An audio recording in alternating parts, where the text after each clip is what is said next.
Just like everything in my life right now, nothing is going to be perfect. And hopefully, this films in the right window and not upside down. It's been so long. And then, of course, my phone is going dead.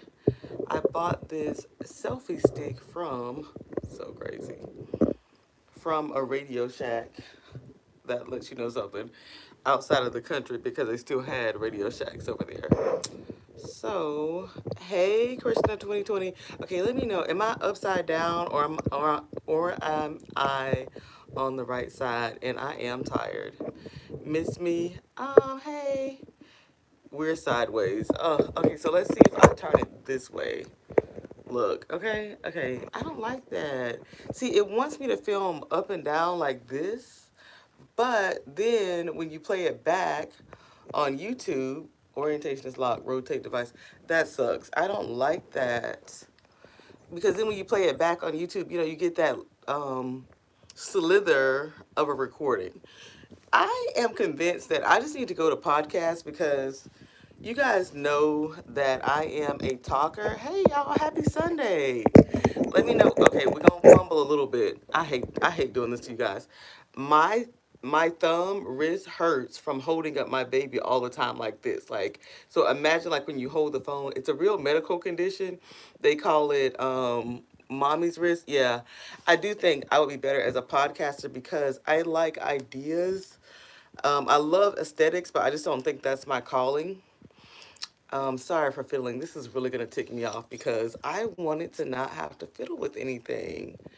And then my phone is charging at the same time. You know, hey y'all. How are y'all doing today? Let's start with you guys on this Sunday. How are y'all doing? What are y'all doing? I am ponytail life, right now. That's just what it is, my little raggedy bun and deep conditioner because after I had my baby, like 3 to 4 months later, like clockwork, I suffered from that postpartum hair loss. That was started in August. It is coming back strong. I need to go take I just take my prenatal, I take a probiotic, and then I take a blood pressure pill. I do want to I do want to get back on some of my other supplements, but I am still nursing. The only thing that kind of scares me about doing a podcast, first, I got to get all the stuff. And then aren't podcasts better like when you have like two people? I don't even listen to podcasts. Isn't that so crazy? I don't listen to podcasts, but I want a podcast because I just want to talk. One thing I regret about, let me see, where can I put you guys? The light is coming from that way. One thing I regret about not recording during my pregnancy is that I don't have memories from that time. Like, number one, I was so sick. I really was sick. How's mommy life? Oh, that could be its own first episode of my podcast is mommy life. I'm trying to find a place to put you guys now. This is gonna tick me off so badly because I am charging the phone as well. This is the selfie stick that I was trying to put you guys sideways, and now I don't even know how to make this work with my phone being on the charger. Mommy life is something else. I do want to make a formalized video on it, especially mommy life over 30. It's no joke. Your body, my grandfather said it perfectly. Oh, you're having so much fun. You should have did it 20 years ago. Like, yes, I, this is a choice that should be considered when you are younger. Um, so listen, I was following this lady on Instagram. I'm gonna put a caveat on this. I feel called to watch less television and less social media for spiritual reasons. And that makes me not post a lot of things onto social media because I feel that there are a lot of people that do things for inflammatory purposes, for money purposes, or just to be liked because they have such deep spiritual and emotional wounds that being liked and making money is supreme overall. And I don't want to contribute to that. That's just not what I want to do. And I also don't want to be an inflammatory type person that has all of these different type of views that are just angering people and making them upset. But to the question of how is mommy life, so I was watching this, following this lady's journey because she was pregnant around the time that I was pregnant, and I'm trying to still find a place to put you guys with my phone charger. And she was advocating for women over 40 having babies and saying how she did not like how doctors call it geriatric, how it was fear mongering, how it was scaring people, how it was just wrong. And she built a platform of this. So I followed because I wanted to hear, and I do need a community of older moms, like first time moms, like over 35, like just a different age in life because a 20-year-old's experience is not my experience. I know I've said that, but even like now, as I'm getting out more with my baby, it's becoming more and more clear to me. Some of the things that a 20-something-year-old is going to struggle with, I'm not going to struggle with, and vice versa. Because I'm 38, about to be 39, and I own that, okay? So this lady's advocating, advocating, advocating for a girl, like week after week, showing her whole pregnancy updates and everything like that. And I was like, wow, she's like, no Botox, all her wrinkles and everything up there. I'm like, okay, girl, why did she end up having a baby with Down syndrome? Now, let me tell you something. I do click onto like those little, what do you call like the sound bites? Let me tell you something. Let me tell you something. Let me tell you something.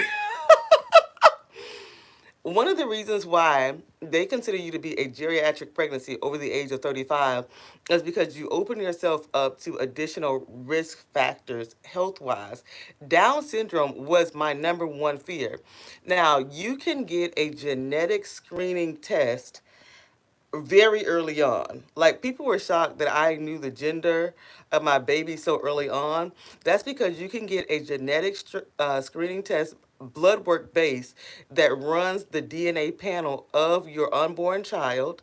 You can get one for yourself and for your spouse or significant other. The ones for your spouse and significant other tell you what's in your DNA that could be a genetic defect, a mutation. The one for your baby, the main thing that it screens for is Down syndrome. I know I followed this other African American girl on here who said that she had a Down syndrome baby and had no idea until birth that her baby was going to be Down syndrome. That is shocking to me. I don't know if it's sad to me. It's more like of an awareness thing about how a lot of people are not educated on the science and the technology that's available. This test that I'm talking about was like $200, I think. It's like no money at all, like on the grand scheme of life. But I had a problem with this lady like advocating for women over 40 to have babies, never saying through her pregnancy that she knew that she was going to have a Down syndrome or what they do call them up syndrome. That hey, life is life to me. I don't see an issue with having a child that is requiring additional care. But I think that if you're going to be on a platform advocating for that, you shouldn't also have the voice to encourage women to not see specialists or not feel geriatric or to not feel like elderly mothers. I think that is deliberately misleading people. And I had a conversation this week about ethics. I think that's unethical. I really do. That you're going to sit up here and advocate for women to make this choice, and you yourself have one of the biggest concerns, and it's not even like you're open about it. It would be different if you would say, I am having a Down syndrome child, but I'm still an advocate for women over 40 having a baby, versus I am over 40 and completely healthy. Look how healthy I am and look how easy I am. Now, my baby is healthy. My pregnancy was not easy. Like this month, October, is a year like since I found out I was pregnant to now. I don't know who I used to be, girl. Let's just start there. As girl, I don't know who I used to be. I don't even like drinking coffee at all because it gives me jitteries. It makes me stay up. But when I tell you, I am so beyond tired today. So me and my man have a plan where I do the baby all week long, and then on the weekends, Saturday and Sundays, I'm supposed to be off. Like I'm not gonna do any night shifts. I'm not gonna do any day shifts. And girl, he gone. He has something else to do. And the best way I can describe it is like a man goes from a man to being a dad, like a straight arrow down, and then the woman is a woman, and then you go through all these physical things like fatigue, weight gain, hormone change, swelling, all these different things, and then you're a mom, and then for somebody like me who had a NICU experience 4 months in that space, I don't. Let me just say how I feel it. We are living in a very narcissistic age where people only comprehend from their perspective. Like back in the day, people would, like, this is how I process life. When somebody tells me something, I take 10 steps back from the tree, remove myself, look at the forest, look at the person who's speaking to me, and examine the facts of what they're saying, and then look at the emotionality that they're bringing to it.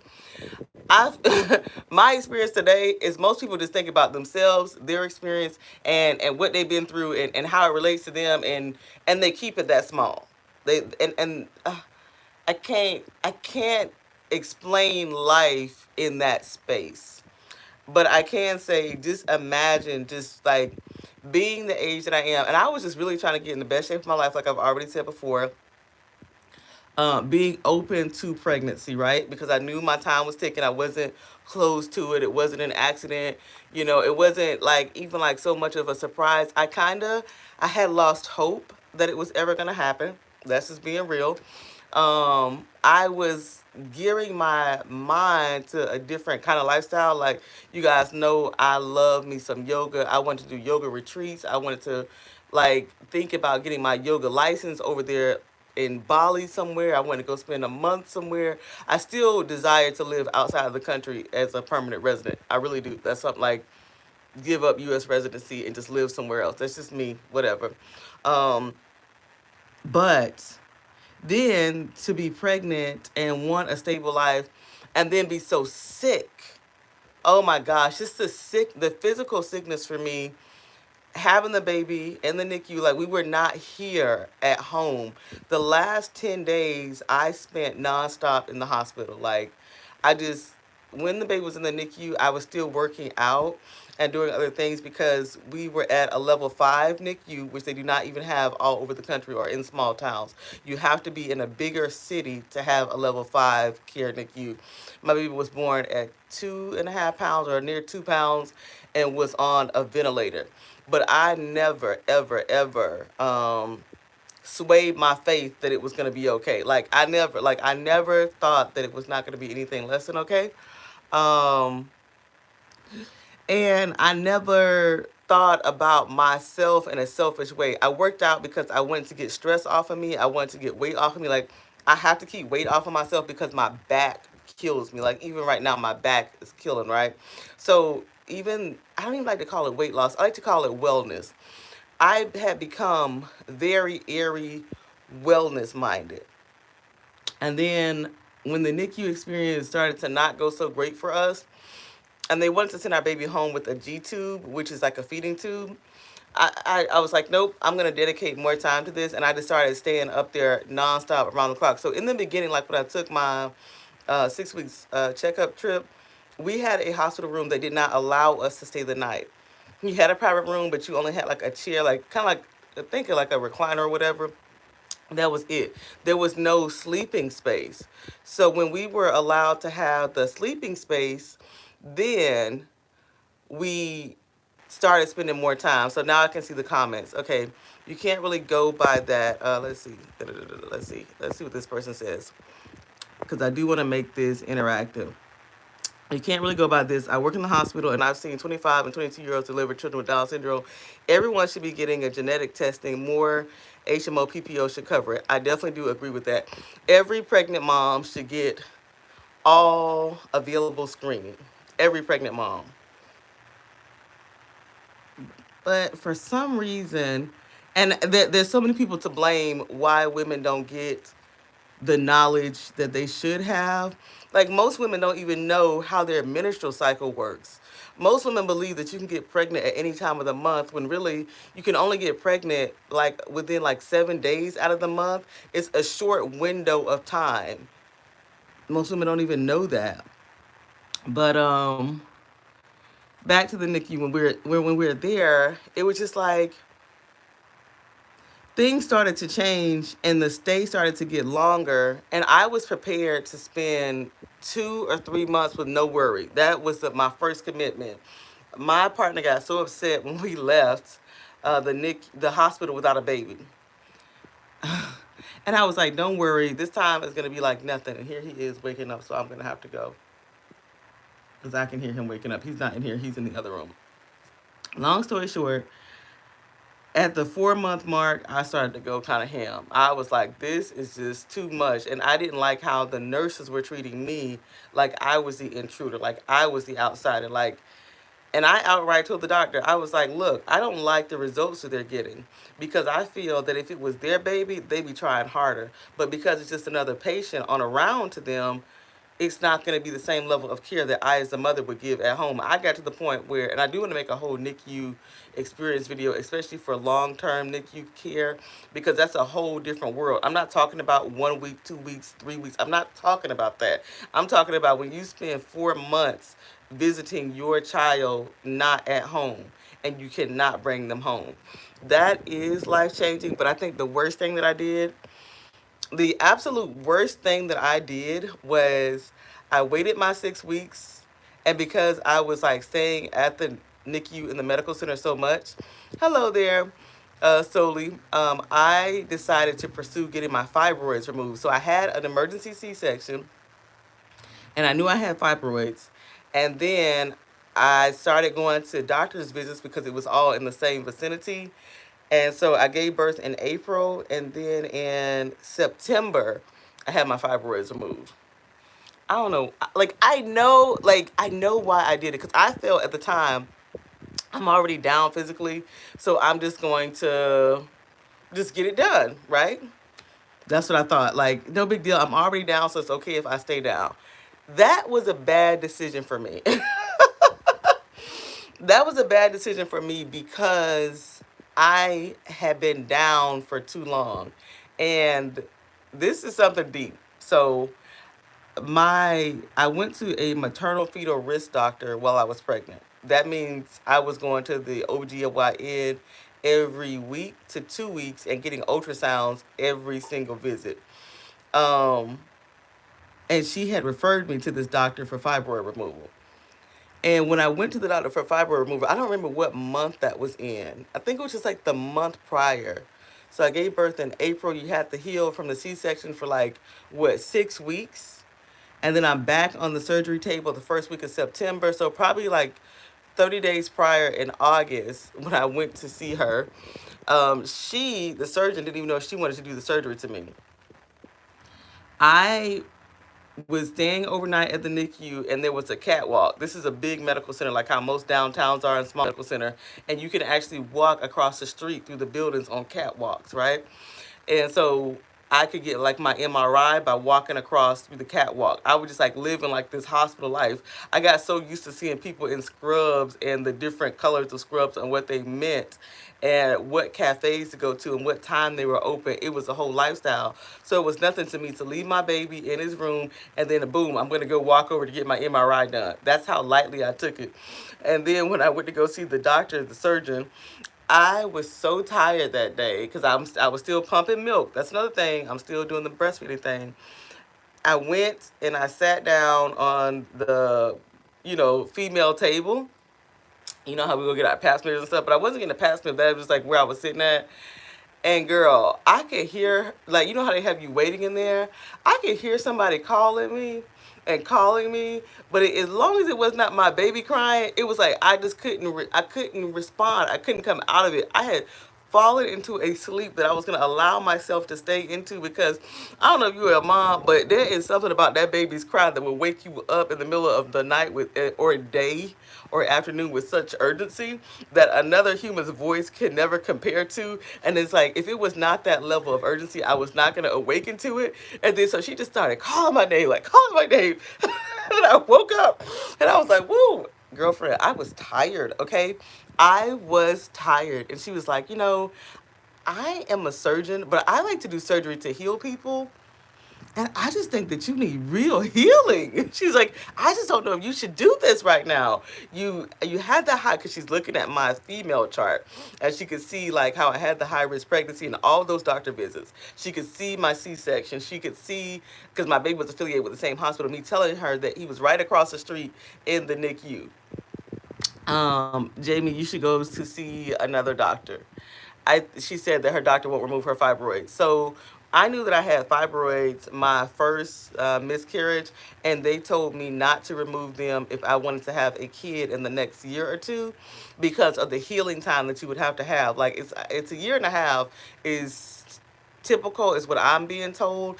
The healing time varies from person to person. Like I was also told after my emergency C-section that I should not have another child for a year and a half. But it was weird that I could have the fibroid surgery within 6 weeks post delivery, but I should not get pregnant because my uterus could burst open. I would implore everybody to get their fibroids removed, because lack of fibroid removal is why a lot of black women have hysterectomies. Because when I did get the surgery done, she said that I had so much scar tissue from my C-section, which pisses me off, because I was like snatching back. Like I did not have bloat after my C-section, and now I do have some bloating after I had a laparoscopic myomectomy. But she said that I had so much scar tissue, she found out that I had endometriosis as well, which is a buildup of the tissue. But she said she would not have been able to see the endometriosis but from removing the fibroid. So that is like ding, ding, ding. I know a lot of our community, brown community, because I'm not just going to say black, I'm talking about Mexican, I'm talking about Indian, I'm talking about the brown community. We don't like to be quote unquote cut upon, but the cutting is sometimes the best thing that you can do to avoid the major surgeries down the line. In this case, like a hysterectomy or a partial hysterectomy, which is not on the table for me at all. Like, I am not gonna have any more surgeries for right now. Like, even though, like she said, like I have like the endometriosis, and she said that is a more involved surgery. I'm not going for it right now, because I've been through enough, and I feel what she said to me that day when she told me that I needed healing. I didn't comprehend it at that time, but now I know I need a chance for me to feel good. And that's something else, because I'm in this different headspace. Like, how do I feel like being a mom? Of me trying to recover as well as take care of a baby. And one thing about myself is that I know that it's in my best interest for me to feel good, so that I can create a good environment for everyone in the house. And I don't like feeling tired. I don't like feeling spread too thin, but I am super controlling. How real do I want to go with you guys? I am super controlling, and I am afraid of being, how can I say, unhumble. I am afraid of being unhumble. Mm, what that means is, let's just break it all the way down. I don't want to have a clean lady right now, and I don't want to have a nanny or a person coming in. Like, I thought I did at first. I thought I wanted to have somebody like 4 times a week. But now I'm like, no, I don't want anybody in my space. I just want to be rough and thugging it out until I get tired of doing that. And now I am tired, but I just don't want to come across the wrong way to anyone else. And I just want things done my way. That's just where I'm at in my life right now. So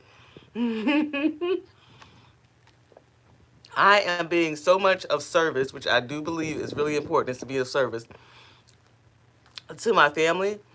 However, I still want to be a really great version of myself while I am being of service to my family. I have really poured myself out to this family, even my son. Like, even the fact that my freaking hand hurts. Like, my baby goes to like physical therapy.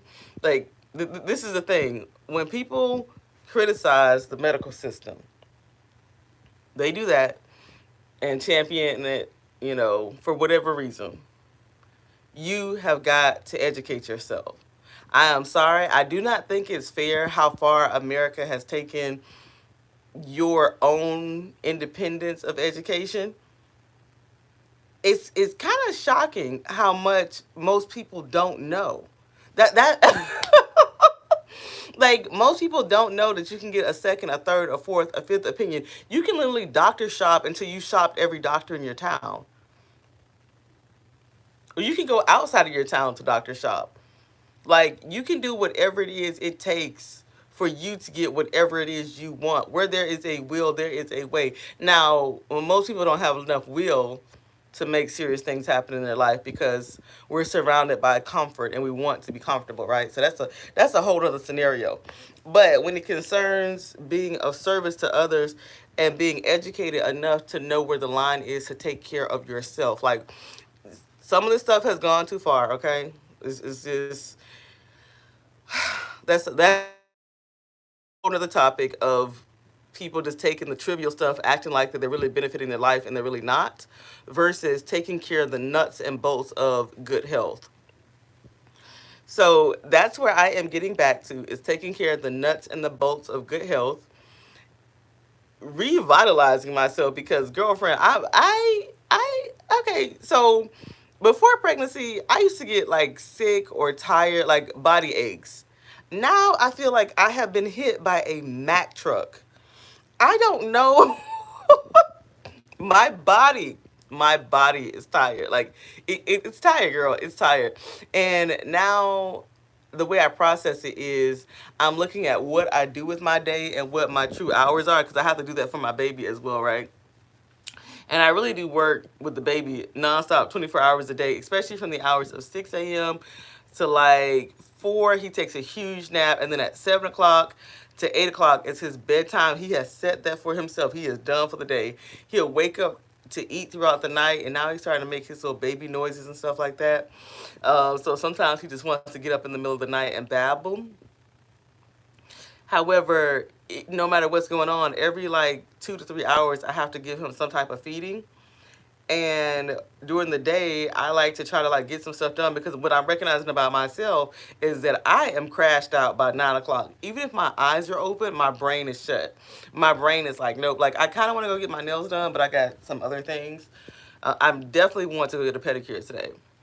But I'm drinking this coffee so I can have energy to clean up. And it's just a lot. It is no joke readjusting your life, um, when you have a baby, especially when you're older because you are set in your ways, in your schedule, in your mindset. And having a kid is all about flexibility and change.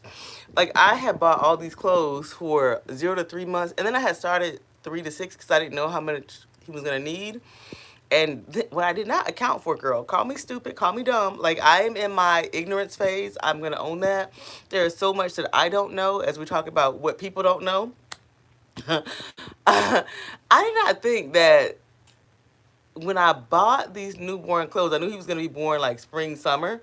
So I started buying all these spring, summer clothes, but I did not recognize that he would never be that size again during the next spring and summer.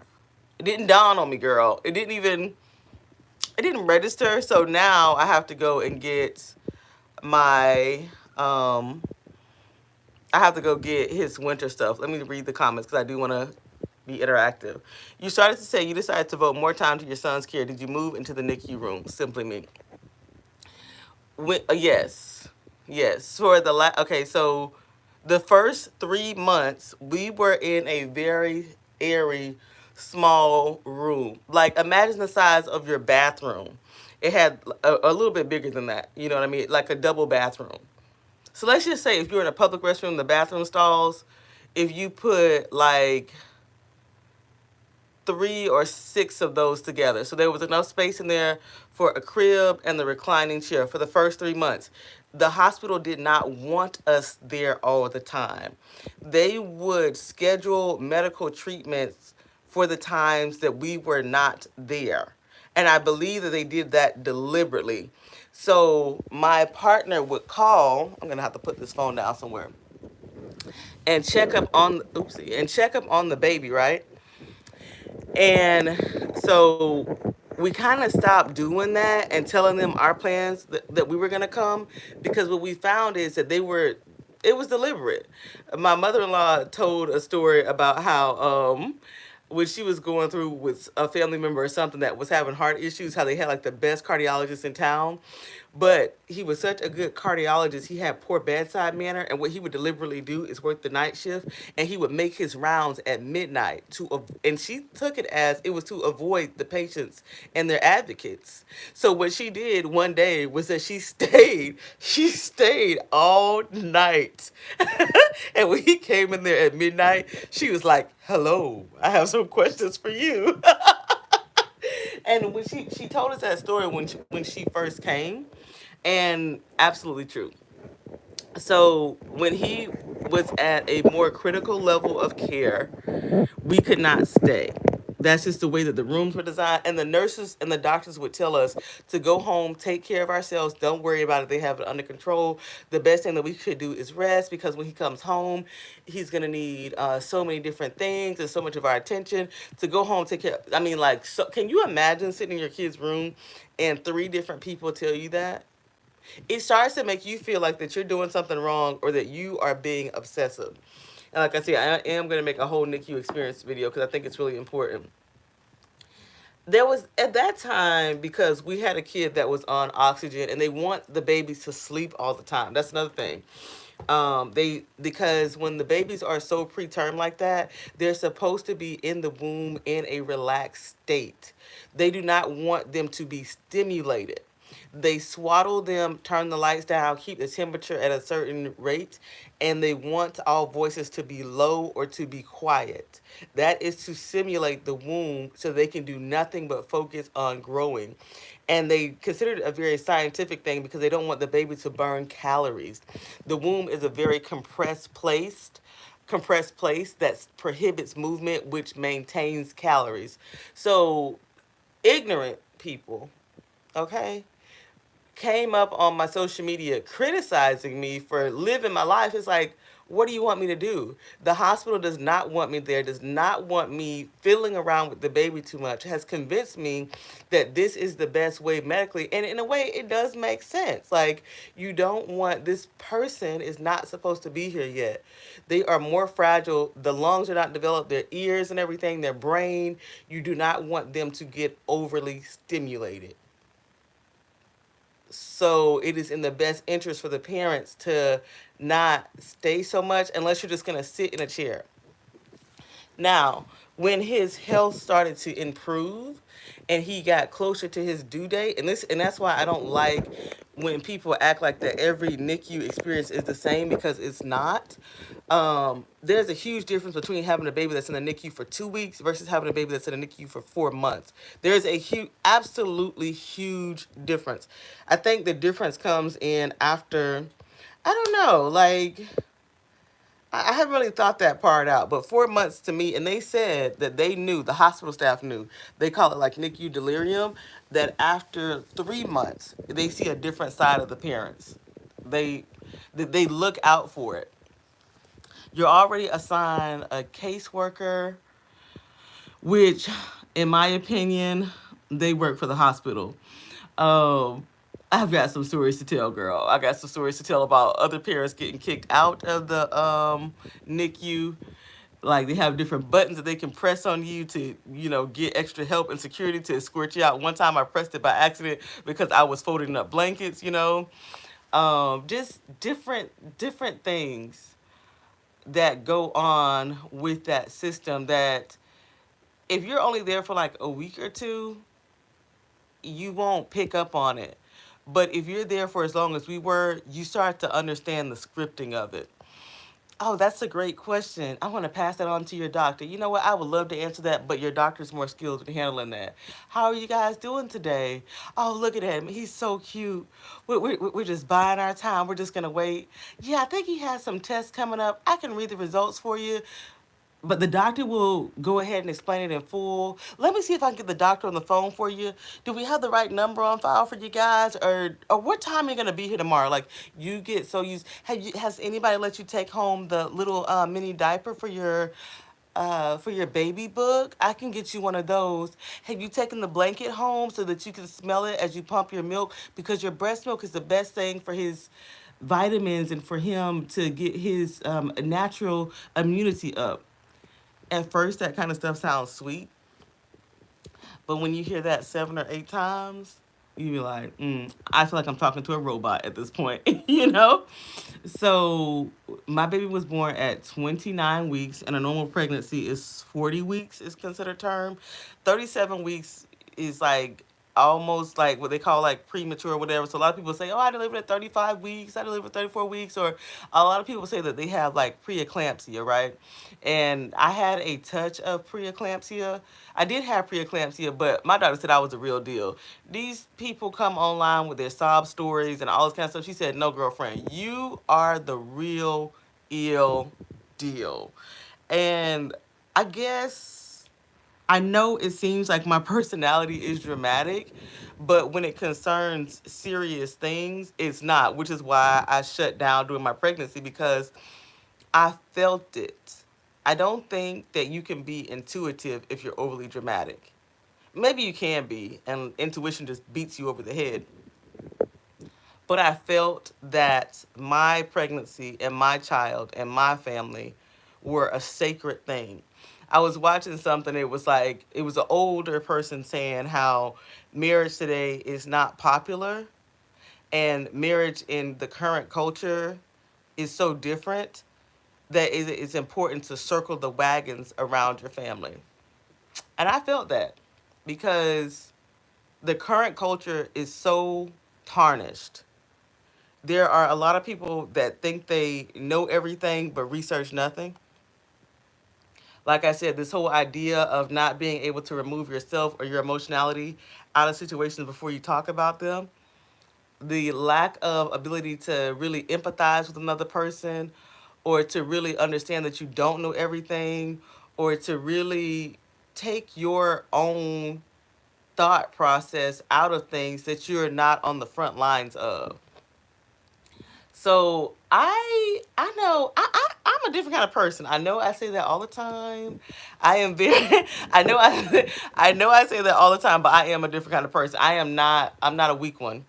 I'm not built that way. I'm not cut that way. I am just not a weak one. But in that same vein, what I have learned through my own self work is that I do not waste my strength on everything. I'm just not going to go there with you. If the medical system is telling me, and once you're, I call it, somebody on here said the health hole. Once you're in a health hole, you have to be careful, especially when you're dealing with children. There's only so much variance and slack that you can give the system before they start looking at you like you're unfit. And one thing they love to do to women is try to label us with postpartum depression, which I never had. Just because my own spiritual belief and spiritual practices, I'm unable to give you depression. I'm unable to give you that. I can give you tired. I can give you a bad day. I can give you a bad mood. I can give you grief. I can give you sadness. I cannot give you depression though. That's just me personally. And so for to be in a system, and I don't care who doesn't like it, because imagine how I feel if I'm in this system and everybody keeps talking to me about postpartum depression, even like the caseworker or whatever who came in there like so nicey, when we started to advocate for ourselves and call out that we were getting better results as parents than the nurses were getting, and we could back it up, we got known very quickly. Number one, because we're both older parents, I think, um, and the fact that we were both non-emotional with the facts that we were able to present to show that there was some nursing that we did not agree with. What can I say? You know? So after he got out of the critical phase, which is closer to due date. So the closer your child is to due date, the less critical that they're considered, and whatever problems that they have are now going to start to be considered chronic conditions and not critical. So at 29 weeks, your lungs are not fully developed. So that comes to not touching the child. Not like I was not able to touch my baby for 9 days post delivery. Like you know how people have little C-section and they can hold their baby to the chest, and I couldn't do any of that. Not for 9 days post delivery. And then when we could do it, it was like a window of time. It was very structured, and you had to make like a 45-minute commitment, and you were just sitting in that chair, and then they still like in their world they want that baby swaddled in that incubator and put a dark blanket on top of it so that they get that womb simulation. So it wasn't until month number 3, because I was almost 3 months early, that I was able to have more interaction, and we got into the bigger private room. And I don't like to talk about a whole bunch of stuff on my channel that does not involve me, but let's just say some people do use their privilege, honey. They don't care. They letting you know who pay the bills. I am thankful that I am with somebody who did swing that stick and was like, we're paying the bills and we want a room that has a bathroom and a shower in it so that we can stay overnight. And I would have never known that I could make that demand. um I just would have known that, because just imagine, like, how much time can you spend at a place if you can't take a shower there? At one time, I was like, for a long time, I was in a room that didn't have a shower. I had a sink because they want you to like use the sink to wash out bottles and stuff like that. And I would like bring like my overnight stuff, and then they had built into the hospital like a Ronald McDonald area where you could go take showers and stuff, but you would still have to leave the room, go to a different floor, check in, bring all like tote all this stuff around. And like I said, I was recovering from a C-section. I never had downtime. I never, like, don't get me started on that. That is something I didn't recognize until now. And it does kind of anger me, everything that I went through without having the downtime to take care of myself. So when people would see me in the gym and stuff like that, it's like the gym is the least of my worries. You have no idea how far I have to walk from the parking garage to my baby's room, and then if I choose to stay to take a shower. Like, you have no freaking idea. So throwing a workout in for an hour a day or an hour and a half a day is the least I could do for myself. But once we hit the 3 month mark and we got into a more a space that we could handle our baby more, and it's a whole nother story I'm gonna save and talk about on my NICU experience video. Um, that triggered that, because I think they saw that we were no joke. I will say this: it got to the point where we were like, "What if we discharge ourselves?" Um, we want information about doing a discharge on our own. When I first went into the hospital, I went there because I had stomach pain. I had stomach pain earlier that week, but I had fibroids at the time. And no matter what pain I had, my doctor, who I really do like and would recommend, she kept telling me that all my pain was being caused by fibroids. And she's like, if it's fibroids, when you move, the pain is going, was it going to stop? Yeah, the pain would stop. Get up and move around. Okay, if it is, and it's going to be targeted in the front. If it is a contraction, you're going to feel that pain in your back, and that pain is going to keep coming every so often. Okay, so just little tidbits of truth like that really did help me. Hey, AJ.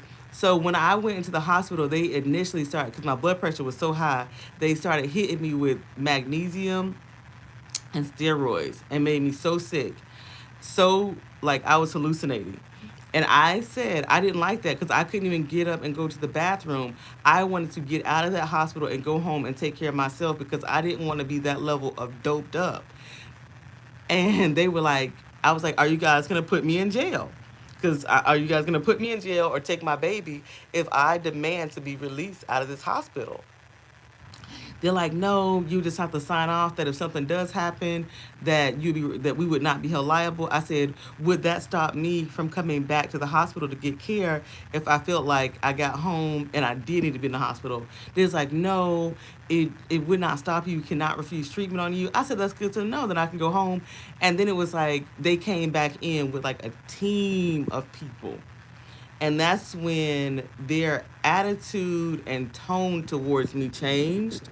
And I recognized, I'm going to read that comment too, that when you start asking questions, it changes the tone of the conversation. Somebody said, as Black people, we have been conditioned to, sorry guys, you know me.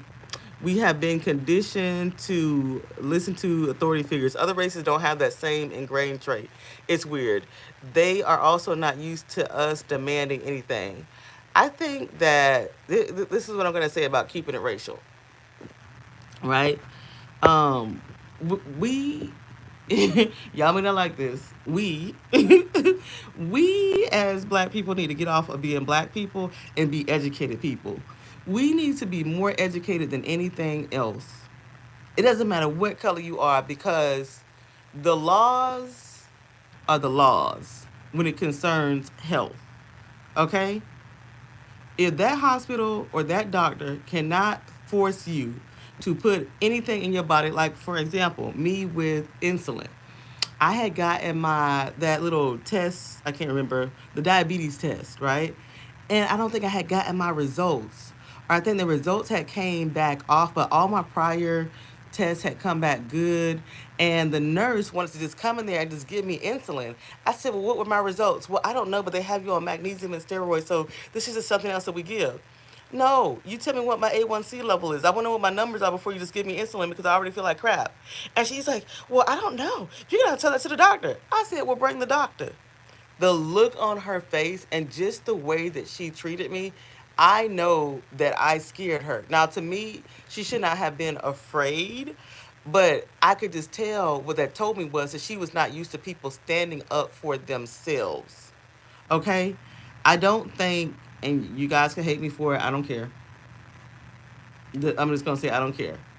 We got to get off of being black is holding us back. I think it does in some way, but the more that you educate yourself and you stand firm on what you believe will take you further than allowing being black to hold you back. That's and I say that as a person who was and is tied up in the medical system because a lot of the things that we allow to hold us back don't in the medical system don't even really exist for the most part, unless you're coming off drugs or you're a mental health patient, you're not going to be chained to a bed or chained to a doctor. You're just not. Nobody is locking you in the room and telling you to stay there. Like, I was shocked for my blood pressure to be that sky high that I was not going to go to jail and that they could not detain me in that hospital. Like, they just couldn't do it. Like, I need to get my blood pressure down. And then I could go home, or I could just say, I don't like the way I'm being treated here. It's making me feel more sick. It's making me feel more stressed, and I feel like I can take better care of myself at home. Even though I did not leave the hospital that day and I did stay in, it changed the dynamic of care. Same thing when we went from being a critical level at the NICU to being a lower level at the NICU, where it was just like we were working on one thing, which is feeding. That's the only thing we're working on is getting our baby to feed because that's just something that our baby doesn't like to do. Okay? It was so interesting that I don't know what happened. Like I wish I didn't journal any of this, but something happened. Oh, when we noticed that when we stayed, we were getting better results on because we counted by the milliliter. We were getting better results on the volume of the day. So I would come in and the results would increase by like 30%, 50%, almost ready to go home. And then I would go home and take a break because they're like, oh, you need a break. You've been here for too long. We're skilled at this. We got two shifts for this. The doctor's looking at this.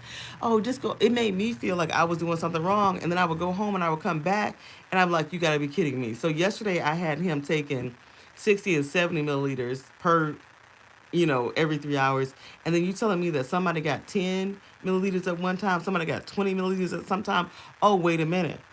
What if we say, and I do want to talk about this, that we want to take our baby home. We want to be discharged on our own care. They would never answer that question. They would never. They got nicer, and we started seeing more people. The caseworker came in, but no one in the hospital would answer that question, and that's important. But it did change the care because what happened was they started asking us what we needed. What would it take to make us more comfortable in the hospital? That's how we got the bigger room, the private shower, and all this type of stuff. And I couldn't figure out, but nobody would answer that question. They said, "Oh, it's a whole bunch of red tape." That's not even a question for one doctor. A committee of doctors would have to get together before they could give us the answer to that.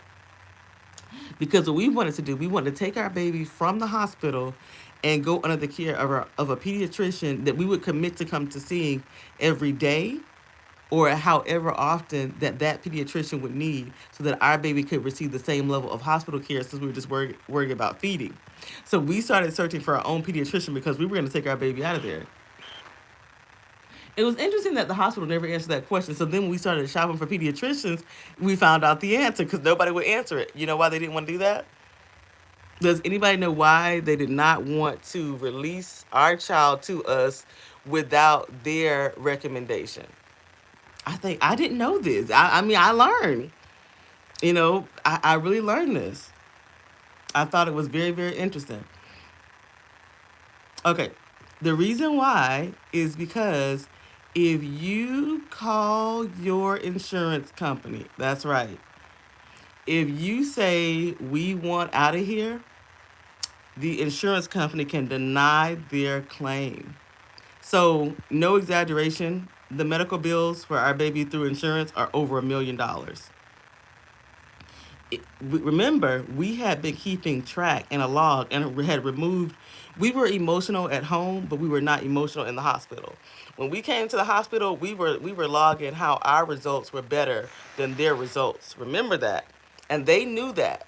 And so when the caseworker came in there, oh, she pissed me off that day. She came in there, she's like, "Oh, I know you're emotional." I said, "Let me tell you something. I know you're paid to talk to people about their emotions, but I'm paid not to be emotional. This is not an emotional conversation for me.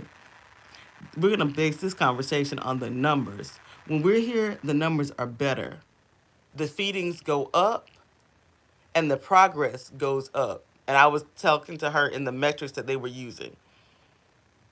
When we leave, the metrics go down. So we would like to know what it would take to get discharged and find a pediatrician that's going to work with us on the level of care that we're able to provide. Baby, you can hear a pin drop. The nurse manager, not the whatever y'all call it, not the charge nurse, but like the lady above the charge nurse, like the two of those came in there, like the one that's above the staffing managers came up in there, okay? But yeah, if you say, I do not agree with the care that I was receiving, or I did not receive the care that they are claiming that I received, the insurance company can deny their claim of payment. And the insurance company, okay, was calling us, well, was calling me through pregnancy because I remember I was going through all those high risk visits. And I thought that was weird. But then the baby got the same type of person from the insurance company that would just, they would call, "Oh, this is so and such from Aetna or so and such from Blue Cross. Just calling to see how you're doing and how everything's going, how everything's processing." Now, why exactly did they tell you that you need to be in the hospital for 6 weeks? Now, what exactly did they say about your condition? Is it just preeclampsia or there's something else going on? Like, those people were literally called because, the insurance company is looking out for their own pockets too. So when we found that out, like if you say, "Look, I'm not getting the care," yeah, the insurance company can deny their claim. If you say this is not working for us, so the hospital system does not want that to happen. So then they got nicer. mm, and started giving us everything that we wanted. Um, and I think that even though, how am I gonna say this? Even though I don't feel what they were telling us prior to those kind of conversations, our baby would hit the mark of going home. I think because we proved our dedication of just spending so many hours, days, and nights up there, that allowed our baby to go home when he did. If we would have allowed them to keep going at it about their way, I think we would have spent more time at the hospital and he would have ended up with a G tube, which is a feeding tube port. But because we were like, "Nope, we're not having it, we're not doing it." And that was kind of interesting. Very interesting because a lot of people just take it. They just say, "Okay, you don't have to just take it. You can do your research." People get mad at me and give me a lot of backlash for having alternative health beliefs on the internet. Some people in real life, but I don't want to name call people. You can do whatever it is you want to do with your body. I don't think that any parent who is sane is going to do things to put their baby in harm's way. Yes, Terry Thompson, I did, and I will still advocate for him to this day. So that's why when we got him out and at home, he goes to speech therapy, occupational therapy, physical therapy. He's seen a cardiology. He's got a gastroenterologist that he's gonna go see. We go to the pediatrician like either once a week or every 2 weeks. We are no freaking joke. You will not build a case against me, honey. My child is not in daycare. You won't play. He gets that RSV shot every month. You will not play with me. You will not make me. You will not document me as unfit. And you will not document me as uncaring. That's something like I started this whole thing about how I want like think I belong on a podcast or something because I started this whole thing too about somebody asked us about how I was doing as a mom and just saying how like I really am of service to my family. 1,000% of service to my family, but I do have to take care of the bare bones health of myself.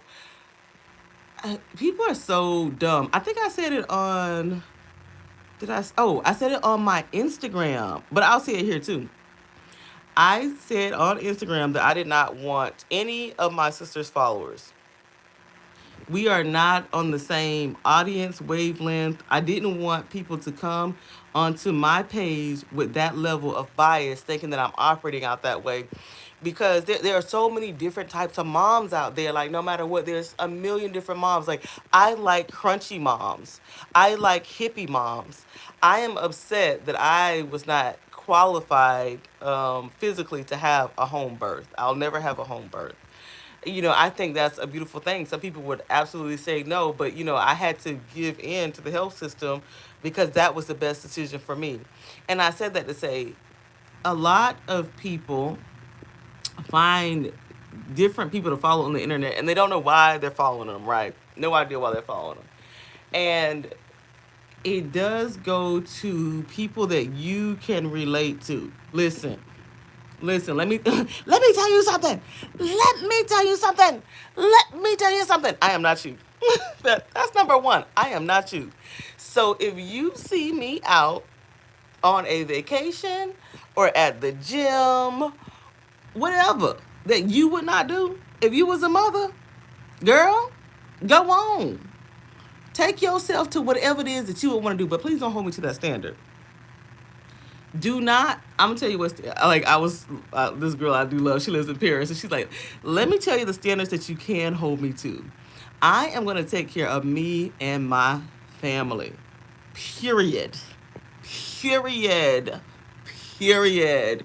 And not even just bare bones minimum take care of. I'm talking about a comfortable above the median standard of comfort. I'm not playing with you on that. Don't play with me. With that being said, because I do give so much, like just imagine all those different doctors that I mentioned. I probably go to like 2 or 3 different doctor's appointments a week. You telling me that I don't deserve to take 3 or 4 days off and spend it however I want when there is another active parent? What like so I started to dabble and like if I do a podcast, I kind of do want it to be about womanhood with a slash of motherhood because I think womanhood needs to be explored first and more before we can even get into motherhood because there's so much conversation around motherhood but limited space in community about just being a freaking woman. Like some people they didn't even get to be a woman before they became a mother, and it shows up. Like they think just because you have a mother, like just because you are a mother, the baby should be like strapped to your freaking hip. I was gonna say to your tit, but most of those people don't even believe in breastfeeding. Like they think the baby should be like strapped to your hip with a formula bottle. I am a breastfeeding mom. That says a lot about me right there. Like I have to be around my baby. I have to be thinking about him a lot throughout the course of my day. So to be accused, I guess I'm growing, you guys. Can I just say I'm growing? I'm growing. A few months ago, I think that bothered me. Now, I just don't think I give a damn. Anybody who thinks that they know me or they know the ins and outs of my home life, I have to remember this, and I think they should remember it too because they're always watching. I hid a whole entire pregnancy, not just from the internet. I'm talking about from my job. I'm talking about from friends. I hid my pregnancy from 95% of the people in my real life. You don't know me. Like, you just don't know. Um, and that's kind of interesting to think about. The whole thing about me being a mom is the place that I'm coming from. It's the place that I'm coming from, right? And it's the awareness of that we're all coming from different places. Like, okay, so just something real simple and petty. It's so crazy. I always like to see those girls with their strollers, like out in the sunshine on a bright day with their athletic gear on. And every time I see a stroller, I'm like, oh, look, somebody else in my tribe. And then I look up, I'm like, oh, girl, you so young. Like, or like they will have their mom with them, in a lot of cases. It's just, it, it's interesting. Like, just because we both have a stroller still doesn't mean that we're a part of the same tribe. Just because we're in the same neighborhood doesn't mean that we're part of the same tribe. We're more likely to be a part of the same tribe in the same neighborhood than if we were not. And I say that with respect, though.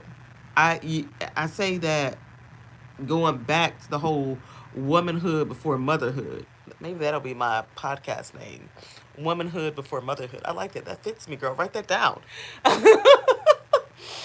Because it takes a certain brain and a certain bandwidth to even think like that. So when people come from that ideology that, oh, I was a mother before I was a woman, or becoming a mother made me a woman, let's just sit with that for a moment. Like, whew, that's a lot, girl. That's a lot, girl. That is a lot. That that is a lot. I don't know, girl. I don't know. I started this whole thing. I was saying there's a lot of risk in having babies over 35, and I would not recommend it. I'm going to tell you up front, I would not recommend it. Just for the health aspect, I would not recommend it. Um, the benefits are you do have a lot more stability in your mind, in your finances, in your morality, like the things in your character. You're probably not as easily knocked down at 38 versus 18, right? Can you imagine that if I had a child at 18, my kid would be 20 years old now? And then can you imagine me being like 38 and then being around 18-year-old moms? I'm only going to come from a place of respect because they're going to go through some things that I've already come through and they got to do it with the baby with them. At the same time, I want people to respect where I am coming from as becoming a first time mom at 38 years old. There's so many things that I don't have to go through, but then my struggle is different. So let's just talk about my struggles, okay? Let's just talk about my struggles instead of cleaning up my room. Being an older mom, your own health, right, is up there. You're tired more, but even more deeper than that. I was about to like start fast tracking like my retirement plans, my investment plans. Now I got to add a college fund on top of that. It was highly important to me to get my child a bank account open like immediately and start depositing money because as an older parent, I know I'm not going to be there. I want to alleviate some unnecessary financial struggles. I want my kid to be able to have a car easily. I want to be able to have my kid the college fund so they don't have to incur that debt. And I also want to have money for my kids to be able to purchase their first house. I want to be able to contribute to that down payment. As a young mom, you're not thinking about that. As an older mom, I'm thinking about that because I don't have as much time, right? So I just had my baby, so I'm 38. When my baby's 20, I'll be 58. And I think about those things. I think about how I am not going to be there for as long as some other parents would be. And then I also think about whether or not we're gonna have another kid, because do I want him to be an only child, knowing like he's not gonna have that longevity appearance that some of the other kids are gonna have? That's a whole big thing. That's a whole different level of thought. I was talking to somebody. I was like, why do I feel like when other people come to you with the most dramatic issues, you can talk, or like trivial issues, you can talk about that stuff for hours, but when they come to you with when I come to you with my things, you can't answer, and they're like, because you come with some real serious stuff. You come into it with some real serious stuff. So, yeah, it's something else. Um, Everybody has a struggle, right? Everybody, and I think that we, with different kinds of struggles, because certain struggles have been beaten to the ground, girl. I'm sorry. There's so many books about being a single mom. There's so many testimonies about that. But when it concerns being an older mom, or being a mom who had a career before baby, that is kind of like a new territory. Um, that's kind of interesting. It really is. So it's a lot. It really is a lot, but I do like the idea of womanhood before motherhood, and it's not. I'm gonna Google that to see what's out there about that topic, because I wish that I would have read a book about that or heard a podcast about that, because that was something that was missing in my life, and I wish that I had heard someone talk about it. It's a lot, because the word identity comes to mind, and being honest with yourself about how much you are willing or unwilling to give up. These blankets are getting on my nerves, but they were both gifts from people, and I'm working on taking photos. I took photos with my baby in the that one, but not that one. So I got to work on that.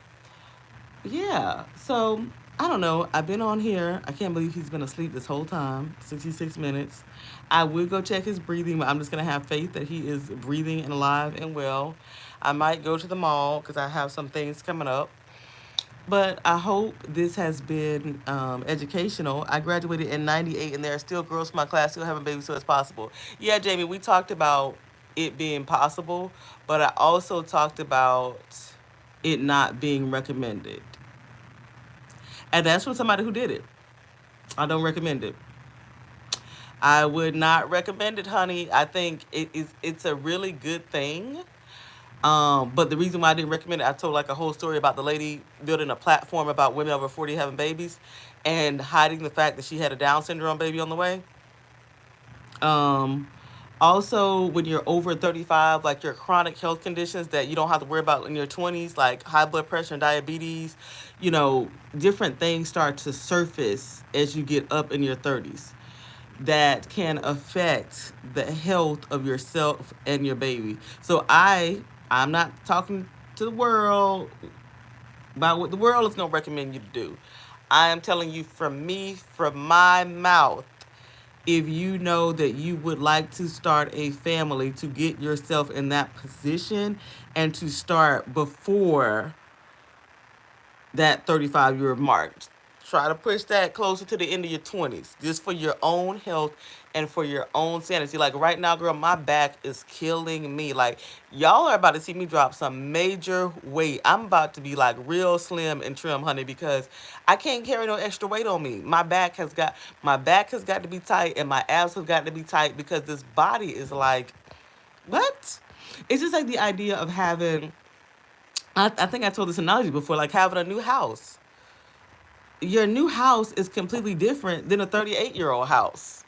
You know what I mean? Like when you got a 38-year-old house, you got to worry about if the tree roots have grown through the plumbing. You know what I'm talking about? You got to worry about if there's a crack, if the windows are energy efficient. Don't sit up here and let this world tell you that time does not matter. Time matters. That is the one thing that we cannot create in our life. And even as I told you, my concerns or problems, when you're bringing a child into this world, it's not just about you. It's not. that is a child that is gonna want its parents around. Like when I hear people like 50 and 60 years old, mostly men doing that kind of stuff, and now we have like the new celebrities that are having babies at 50 years old. Listen, it's not all about you. Every child wants a mother and father around for as long as possible in good health. Don't deny that fact. You know, like, and that's why, like I said, you guys gonna see me like really get into like my best fitness, my best shape, because I do want to give the best of myself to my family. I know I said that before, but that is like so on my mind. I'm thinking about doing a little video every day for the month of October because I have a lot going on. A lot going on. A lot. I'm just kind of getting back to myself. Like I said, I had my fibroid surgery September the 5th or 6th, so I'm just getting clearance from that. I'm glad you're here telling people the real. Some people want to sugarcoat and create fairy tales about motherhood and parenting. Tamrid, I don't have a reason to. You know what? And that's kind of like why I'm glad that I can be of service in that way, and not just on social media but in my real life. And that was like my whole thing about the lady advocating for women over a certain age of 40 years old having kids. And I feel like she was doing that to build a platform. I feel like she wanted to be liked or have likes or just be social media famous, because I don't think that it was done in the spirit of goodness. Because if you're in the spirit of goodness, you don't have to be deceitful. Love the house analogy because I feel like a broken down Buick, and my kid is almost 3, had a baby at 35. Don't regret it, but feel extreme physical and emotional exhaustion. Yes. Yes. Like I said, I don't even like drinking coffee. Those aches a lot more when we get older. Yes, they do. And so you guys know, I have always loved me an older man, honey. I have always loved an older man. My whole life, I just love older men, okay? And I remember, like, being in my 20s, girl, seeing those old men get up to bed in the morning and how they almost take down the whole damn house trying to get up. Like, they hold it on to everything. Like, they got to stretch it out before they get out to bed. Girl, why is that me now? I will not, girl, please. Even if I have to go to the bathroom in the middle of the night, girl, I'm going to wake up and give myself a 30-second meditation. I am going to really stretch myself out. I will not. I will not play with myself just thinking that I'm just about to jump up. The house would have to literally be on fire for me to jump up and get out of the bed like that. Like, and that sucks. That really freaking sucks. Like, because I'm thinking about, oh my God, this kid. Like I said, I'm about to be 39. So the kid gonna be like a toddler with all this extra energy, and I'm gonna be doing what? Girl, I'm gonna have to run, jump, and play. I can't recommend that. I'll be lying to you, girl. If you have a choice, I'm not saying that it is impossible. I am just telling you. I don't care how good of a shape you're in. I don't care how much you hit that gym. Because you know the good thing about hitting the gym, you can leave the gym when you want to. And you can also not go to the gym when you don't feel like it. That baby is gonna wake up all night when he want to play. He gonna want to play all day sometime. Thank the Lord he is sleeping today, okay? But which is gonna suck for tonight. Let me see that. That was a long one there. She said, I'm 69 now, had 3 kids by the age of 20. They are now in their 50s, but could not have done it without my mom's help. Yep. I would say I think I've touched on that, Miss Christine Williams. Is also a big difference of being an older mom, is that you don't need as much outside help because you're so set in your ways, right? By the time you are over 35, almost pushing 40, let's just be honest, right? 38, 39. Um, I don't need no woman telling me how to live. Mm-mm, mm-mm. That's why I haven't even hired a nanny yet, girl. Like I have like a nanny like sometimes, but like permanently, like every week you coming at a certain time, I have not been able to do that because I don't feel like creeping around. I don't feel like you disturbing the way I want my pillows fluffed, okay? I had a baby when I was 27, and that was old for the women in my family, Dee Dee Hall. I think I might be one of the oldest ones in my family too. But I don't regret it. I am happy. Like I remember somebody saying like don't live like a selfish life, which is a life all for yourself. it's a great thing, but it is a taxing thing, and you also have to know your limits. People don't talk about how a village is needed. Wish somebody told me this. Baby needs more than just a mom and dad. When you have kids at an older age, your parents are also elder and can't help as much. Mel Bells, completely true. That is a true statement. I, at this point, don't feel like I need a village, but the older parents thing is true. That is a regret. Like, I love my grandmother and my husband loves his mom. And both of those people are over 70 years old. And he had all these ideas that that his mom was going to watch the baby and do all this stuff. Honey, honey. I'm not trying to tell nobody else stories. I ain't telling nobody else story, but honey,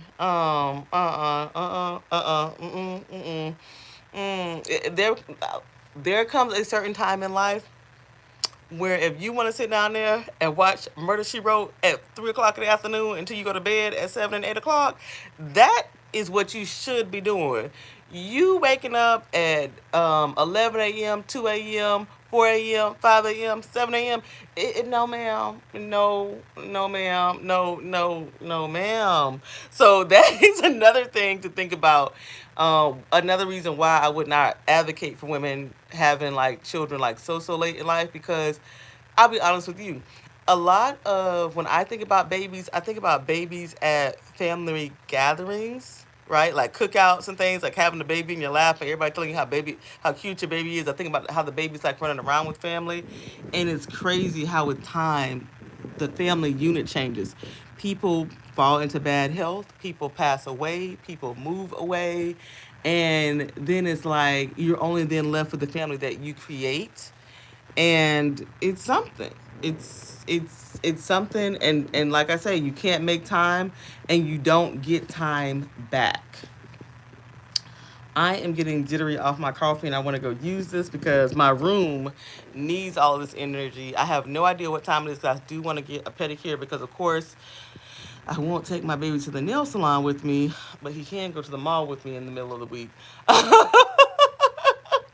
But yeah, there's a lot about being an older mom, and things that people don't talk about. I like the village thing. I don't know. I don't have a village. I just don't. I have me and I have my significant other. So I can't say that it's needed because I'm living proof that I am surviving without one. I think I like living without a village because I had my baby at 31. I feel like it was the perfect age for me, old enough to have my head on straight and do activities. And I was turning 50 into a more adversarial role to a university student. Right. That's another thing you have to think about is your career when you're having kids at a later age. True that. I got to make sure that I don't miss anything. So, yeah, it's just I'm not saying don't do it or absolutely blah blah blah, but just food for thought that I'm not hearing people talk about. I if I had to do it all over again, I would definitely do it all over again. Like I definitely feel that I have a miracle baby and he came in at the right time. I think these discussions will happen more now as women are having kids post starting a career now. Yeah, but I want our women, okay, to have these discussions too. I don't want to leave it all up to like a certain few. And I don't know. It's a lot. Like it is a lot. It is a lot, girl. It's a lot. mm. It goes back to I don't want certain conversations to be limited to people who need to make money on social media. I hate that. I effing hate that. Like I got into like a conversation or debate about why people post things this week. It was about the storm and about what people chose to post and chose not to post. There was a particular example of a girl who was well to do down there in Naples, and she had posted on TikTok and got 4 million views, showing her home, the how she had double generators outside. These things were bigger than your regular air conditioning units. She showed how that if the power goes out, how they had like a drink refrigerator and a wine cellar. Okay. But then when that storm came through there, honey, okay, so she had a pool with 2 double jacuzzis, so she's showing you the grounds. But when that storm came through, honey, and the news wanted to interview her, she didn't want to talk to the news. Mm-mm, mm-mm, mm-mm. She had made that little lighthearted TikTok and she did not want to talk to the news about it. And I feel like that was wrong. I feel like you posted on TikTok about the storm and showed your house and how you were prepared. But when that storm came through there and the first thing that flooded was those generators and you had to get out of there, and even before that point you didn't want to update. Like, you made yourself a human interest story. And some people, well, one person felt like she didn't have to talk to the news. She didn't need to talk to the news. So if she didn't need to do it, why should she do it? And then I had to introduce the word ethics. Oh, but if it's legal, who cares? I do care. I've always cared about ethics more than legality. That is something really important to me that people need to examine.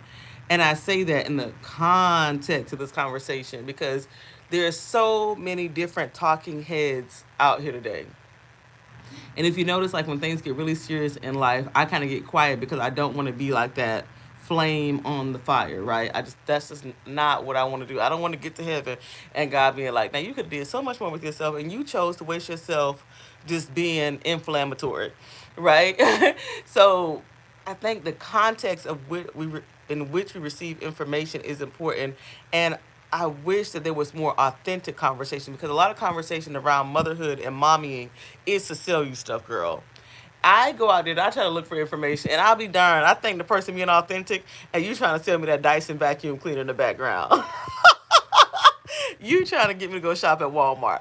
You want me to shop at Target because that's your goal in life, is to be like to get those sponsored deals like and I am so thankful. I'm not saying that I am the best or the most, but I'm so thankful to God that I don't have to do that. That I can come on here with my unsponsored opinion and give it to you, and I'm not pitching you anything that is just like a commercial brand. You know what I mean? Like, I am like really thankful because you have to watch that kind of thing, because a lot of times when I like start like watching people and their opinions, if it's not like Christian based, what they want to do. I can coach you in these things. Girl, coach me. Coach, girl, go coach yourself. They just trying to find any way they can to get paid, and God bless those people, right? God bless people who just can't give you the real without an incentive. God bless that, because that's just not the path that I had to go on. So I have given enough for a movie on this thing, and this is going to live on my channel as a memory. And I think I want to make a commitment. It is, what is it, Vlogtober. For now, I have made conscious decisions about still remaining private because I noticed, and I'm going to leave you with this because it's been 82 minutes on this thing. I noticed that I like the motherhood videos or mom videos where the people don't really show their family too much, because I still like to see the woman. There's some people who have families. That's great. I have a family too. Love them. I mean, I really do love them. I do love them. At the same time, it's a sacred thing for me. It's a covered thing for me. I'm not here for the jokes and the games about it. That's sacred to me. I'm not. There's so many things in that space of me, like, I just like the grace and the glory to be there for us. I'm not saying I'm never gonna show this or I'm never gonna show that, but for now, I'm enjoying having my family private and having a space for myself. And I say that because it's Vlogtober and stuff like that. And I like doing YouTube for memory keeping. I've been doing this for over 10 years. And sometimes it's good to like look back, which is like so crazy. Like, you guys have seen me through like two different apartments. There are some videos of when I used to live in Jacksonville, like way back and grainy, like way, way back. And it's just crazy to look back over your life. And I don't know. But thank you guys so much for watching this and for tuning in, and anybody who watches this in the future. And let's see what I commit to in this space, because I do like the ability to have a discourse and do case studies and dialogue on current society. I'm not here for the no brains. I'm just not. That's not interesting to me. So we'll see what I can do. I do pray for me though. Pray for me that I get a new fire for wanting to learn new things. Cause right now, girlfriend, I don't want to learn anything. Like I think I would love to do a podcast, but Meadow Sunshine, how you gonna be a day one subscriber? Like, how far do you go back? Like, how far? Cause girl, I remember my first video. Now that I say it, let me know how far back you go. Cause I remember it now. Wow. I enjoy the mom chat. We know the babies exist, so we don't need to see them to continue the chat. Praying for you. Yeah. So it's like I want to go buy a MacBook, but then I know I have to buy like a Mac phone, a microphone. I like microphone, a microphone, but then I would have to have guests on there. I don't know. And then I don't even listen to podcasts. Girlfriend, my phone is so full of baby pictures that I can't even get into my gym app right now. I would love to see a quick daily blog. Yeah, I did used to do those, DD Hall. Yeah, but I don't know how to edit, so it'd just be like me coming in, popping in, talking from different spaces that I'm in. Okay, I guess I could do that. Um, can I make that a commitment? I don't know.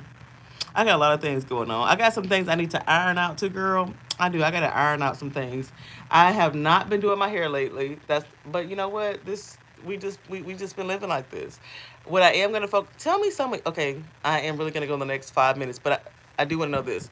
Tell me some of your goals for the next 3 months. Do you still make goals? Do you have any goals for October, or because this is like the last 3 months of the year, October, November, December? Have you saved up for the holidays? Are you doing holiday shopping? Are the holidays like a thing of the past? 'Cause I know a lot of people are just like they're just not getting into those type of things. Do you still like what do you focus on the last 3 months of the year? I'll start and tell you I'm having a hard time setting goals because my life has so many different fluctuations. I am at a major crossroads and I've got to make some decisions. Um, and it's been hard for me just to have like a clearing of the mind, which, like I said, this whole year, right? Let me my Harpo story. Like from the pregnancy to the health thing of the pregnancy to the C-section to the NICU to the fibroid surgery. Now here I am. Like I think I'm just taking a like a recovery.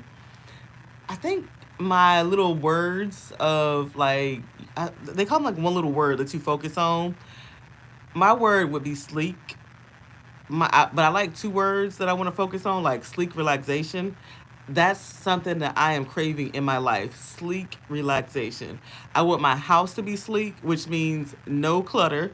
The baby's room is the baby's room, but my bedroom, girl, I need to work on my bedroom. Okay, I need to. I don't know.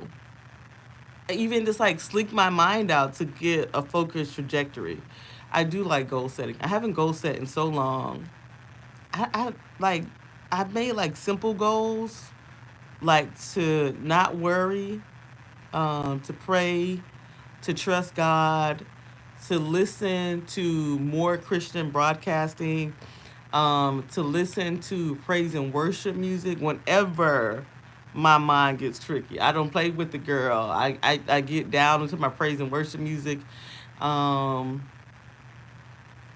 Also, like just simple things like taking the stress off whenever I feel it rising up. I definitely feel, I don't know. Of course I feel stress, right? But I don't feel as much pressure as I was feeling before. But now that I am getting like I'm not doing I do want to get some things done, but I'm not going to go under the major knife for the rest for like at least another year. Self discipline is my focus going into the end of the year. What do you want to discipline yourself on, Dee Dee? Oh, girl, look at. I retired in December. Congratulations, Christine Williams. But I'm also a DJ part time. I want to start my own event planning business. Now is the time, Christine. Are you gonna like plan to do like 3 events between now and the end of the year? Because this is like the time to make money if you're doing event planning or selling anything. I think they call it like the golden quarter or something like that. There's like a name for this time of the year where people will buy any and everything because it's that time of the year. And of course, this is the time of the year where people love to throw parties, right? Are you gonna do like corporate parties or house parties or baby showers? I wonder what that's all about. That's kind of interesting. Retired into a DJ. I kind of want to do something with my baby, but I don't know if I want to wait until next year. I might host a little Thanksgiving. We did that 1 year before. Last year I was just sick, girl, so I don't know. And then like the baby has a pack and play downstairs where I would normally put my Christmas tree. I'm like, am I even gonna get a Christmas tree this year? Girl, I don't know. I can't. That's why I want to focus on some goal setting. Like, girl, what do you know? What do you know? I know I want to lose some weight. I need to get on the scale and set a weight loss goal. I do plan on seizing life opportunities. Like, if there is a trip coming up and I can fit it into the schedule, I'm going. I'm just going because travel makes me happy. What else am I doing? I don't know. I got to figure it out. But so if you have goals, um, or the lack thereof, just let me know where you are. Like, let me know what is exciting you in your life because that's one thing I know I had touched on years before. How as you get older, it is harder to feel rejuvenated and to feel excitement about things because we do kind of get stuck in our own ways and we do get stuck into the things that make us tick. And to come out of that is kind of strange because sometimes you don't recognize how much you're stuck in your own ways. In the summertime, I gardened, and now that season is gone. I kind of want to get into like photography. I got a camera 2 years ago and only used it one time. So I'm like, is that camera still even valid? Like, I'll have to like go look it up. And I do want to get a MacBook and maybe get into podcasting just because I don't have a passion for this. I don't have a passion for getting dressed up for the camera. I got a passion for talking to people. And I have a passion for education and information and au- authenticity. It doesn't have to be big. It could just be like your local person just telling their truth as long as it's like a real authentic truth. Not one time. All right, guys, let me go try to clean my bedroom and get some passion for that. Thank you so much for watching. I will be back at some time this month. Thank you guys for being here on the journey of my life. It's been documented sporadically on this channel, and I just want to keep adding to that. Maybe one day my son will look back and be like, my mom was a real character, wasn't she? Because that's also crazy to think about who you were before you had the kid. So just contributing to my little corner of the internet. Thank you guys so much for watching. Bye.